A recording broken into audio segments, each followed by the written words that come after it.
Inside Judge Raquel West's courtroom, one man thought he could outsmart the system, but it didn't take long for the truth to catch up. Christopher Denzel Lewis, a convicted felon caught with a firearm, came in pleading for probation. He claimed hardship, begged for another chance, and tried to shift the blame. But Judge West has seen every excuse in the book, and when his story started to unravel, she didn't hesitate to bring the hammer down. What happened next is a moment you don't want to miss.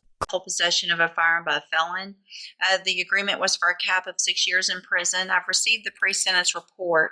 Has everyone had an opportunity to review that report? Yes, Your Honor. Are there any additions or corrections? Just argument.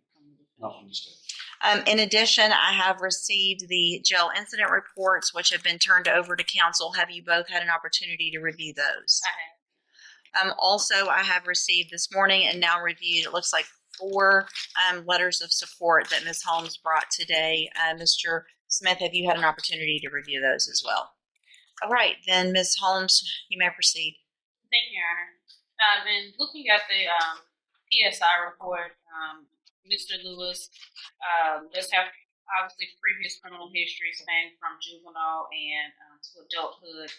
The priors that he has, it appears, with burglary of a habitation. It looks like 3 cases, but they ran concurrently, in which he was placed on probation and had a revocation, in which he was sentenced to 8 years in TDC. He has since been discharged from that, Your Honor. And after being released, there was this traffic stop, which resulted in a firearm being found in the vehicle in which Mr. Lewis was driving. Obviously, in reading his response to the PSI officer, I would allow him to elaborate more on that. Obviously, he did plead guilty to the offense, taking responsibility, and we are seeking probation in this case, Your Honor. We believe that at this point in Mr. Lewis's life, he understands, obviously, being incarcerated before, that it's not somewhere that he wants to go back and spend potentially 6 additional years of his life.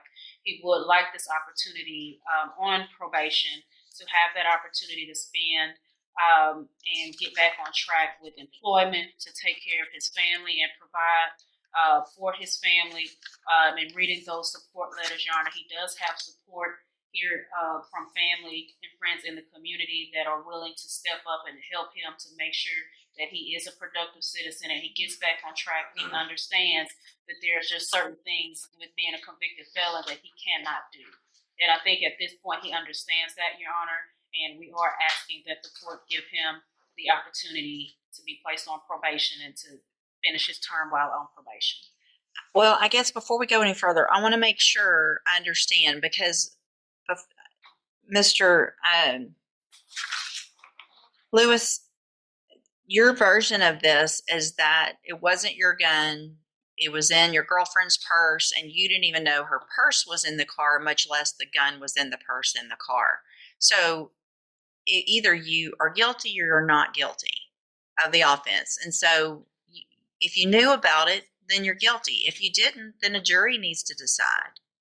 Being guilty because I was driving the car, and by me driving and then finding the gun, that's okay. But the law, that's not what the law is. Okay? So you don't get to just take a deal or plead guilty because that's what you want to do. When you were here before, you stood in front of that clerk, you put your hand up, swore that you were going to tell the truth, and I said, are you pleading guilty freely and voluntarily, or are you pleading guilty because you did what they charged you with? Okay. All right, Mr. Smith? Judge, I think he's been given probation before. It was not successful. He's been revoked. The actions in the jail clearly show he doesn't have any respect for authority or rules. I don't feel like he's a proper candidate for probation, so we're asking for a 6-year sentence in TDC. So, Mr. Lewis, one thing I noticed in several of these letters that friends and family members said, I think 3 of them actually used the word respectful, that you're a respectful young man. What has been going on in our jail is the furthest thing from respectful that I've seen. the number of times, and the fact that I have to say this out loud, the number of times that you choose to masturbate in front of the officers on purpose is ridiculous. I speak on that, Sure. the case wasn't on me. Somebody else had a case, and the woman even talked to the lieutenant to get it removed off of my file, but it still shows up. It was not on me. It's somebody. It's more than one time.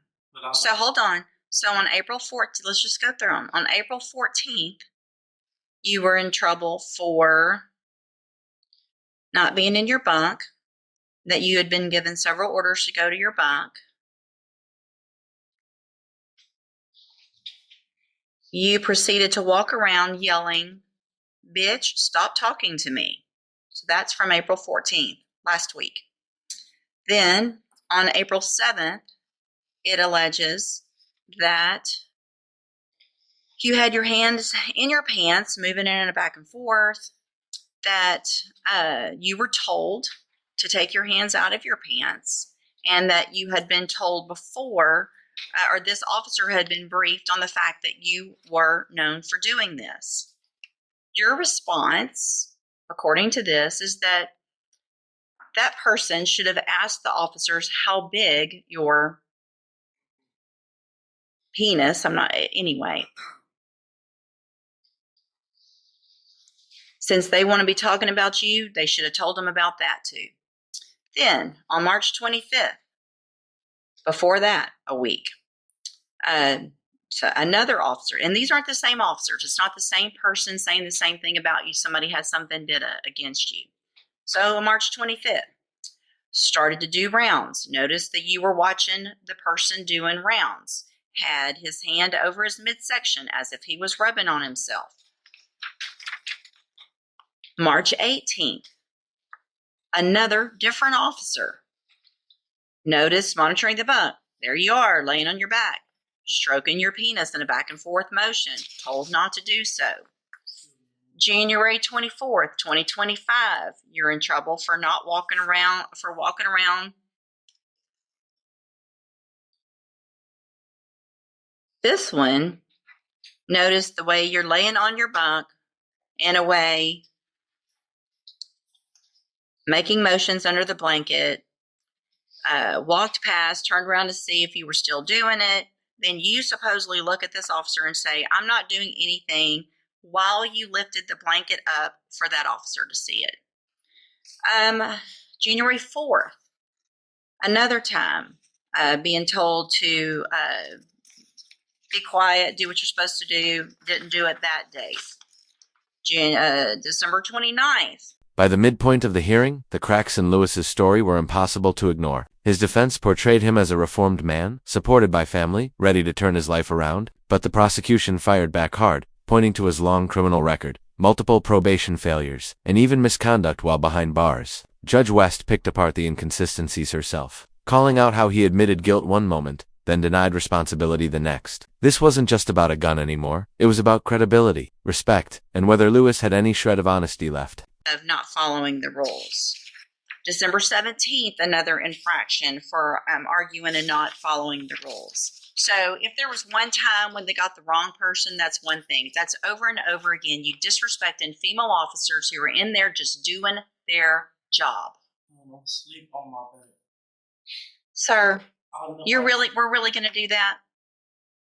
You asked me and I'm telling you, I sleep on my bed. Uh-huh. I have sisters. I have a mama. I don't do that. Them people write whatever they're making this up on you. That's terrible of them to do that. Look at my cases reporting up. I don't have any cases on none of that. I don't have any time. I'm not on no restriction on none of that. Okay. Up in the county. You were off parole, the way I do the math, less than a year.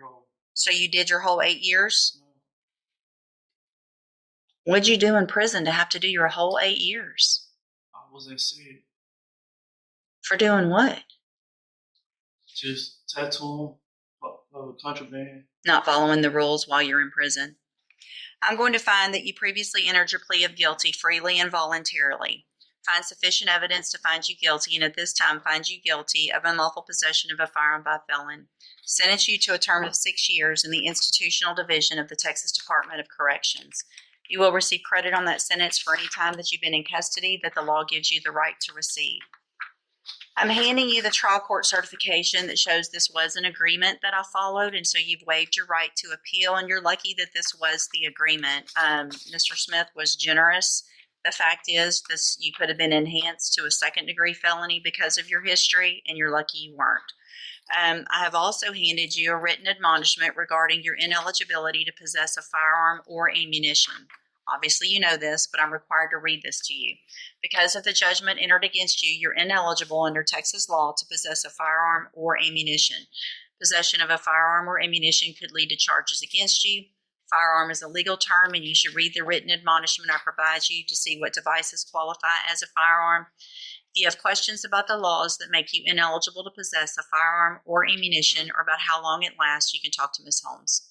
You can go with the bailiff. What unfolded in Judge West's courtroom was a lesson in accountability. Christopher Denzel Lewis walked in, asking for mercy. His lawyer leaned on letters of support, painting him as a man who'd learned his lesson, but Judge West wasn't swayed by words. She looked at his record. The pre-sentence report told a very different story, a criminal history stretching back to his teenage years, and a trail of disciplinary problems while incarcerated. Inside the jail, reports showed a pattern disrespecting female officers, defying orders, and showing no remorse. When confronted, Lewis denied everything, blaming others and claiming it was all lies. But the judge had multiple reports from different officers, all describing the same behavior. The pattern was undeniable. Then came the contradiction that sealed his fate. Lewis pleaded guilty to possessing the firearm, but insisted it wasn't his, claiming it belonged to his girlfriend. Judge West made it clear, you can't have it both ways. A guilty plea means you accept responsibility, not play both sides. The prosecutor reminded the court that Lewis had already been given probation before and failed. He'd been revoked, imprisoned, and still hadn't learned. Granting probation again, they argued, would be a mistake and a risk to public safety. When Judge West delivered her ruling, the courtroom went silent. She found Lewis guilty of unlawful possession of a firearm by a felon and sentenced him to 6 years in the Texas Department of Corrections, reminding him he was lucky. With his prior convictions, the punishment could have been much worse. In the end, the deal he thought would save him was the only thing keeping him from a much longer sentence. This case is a powerful reminder. In court, excuses fade, but actions speak loud. Judges look at patterns, your choices, your attitude, and your honesty. And when those don't line up, the truth wins every time. So what do you think? Was Judge Raquel West too tough? Or did Christopher Denzel Lewis get exactly what he earned? Let us know in the comments. And if you want more real courtroom moments where the truth hits hard and justice hits harder, don't forget to like, subscribe, and hit that notification bell. Because in this courtroom, every case tells a story, and every story reveals the truth.